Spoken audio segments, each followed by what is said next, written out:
কারামুক্ত হয়ে সবার প্রতি কৃতজ্ঞতা প্রকাশ করে এক ফেসবুক স্ট্যাটাস দিয়েছেন নুসরাত ফারিয়া, যেখানে অভিনেত্রী লিখেছেন, সবাইকে অনেক অনেক ধন্যবাদ এবং কৃতজ্ঞতা যারা আমার পাশে ছিলেন। শারীরিক অসুস্থতার জন্য আজ কথা বলতে পারিনি, সুস্থ হয়ে খুব দ্রুত ফিরে আসবো আপনাদের মাঝে। বিগত 2 দিন নিজের জীবনের সবচেয়ে কঠিন সময় পার করেছেন জানিয়ে ফারিয়া লিখেছেন, জীবনের সবচেয়ে মুমূর্ষু সময় পার করেছি এই 2টা দিন। মানসিকভাবে খুবই ভেঙে পড়েছিলাম, তবে এই সময়টাতে যারা সর্বক্ষণ আমার পাশে ছিলেন সেসব মানুষদেরকে মন থেকে কৃতজ্ঞতা জানাতে চাই।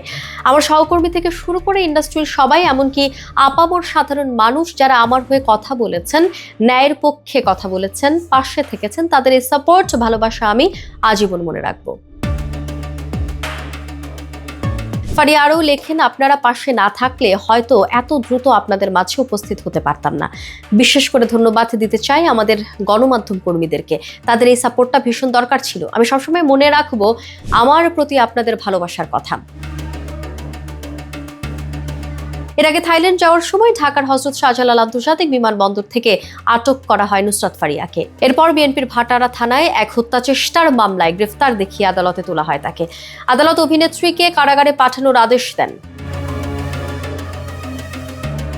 মামলার সূত্রে জানা গেছে, জুলাই আন্দোলনের সময় 19 জুলাই ভাটারা থানার সামনে অবস্থান নেন আন্দোলনকারীরা। আন্দোলনকারীদের ওপর চালানো হয়। এনামুল হকের পায়ে লাগে, তিনি হাসপাতালে চিকিৎসা নেন।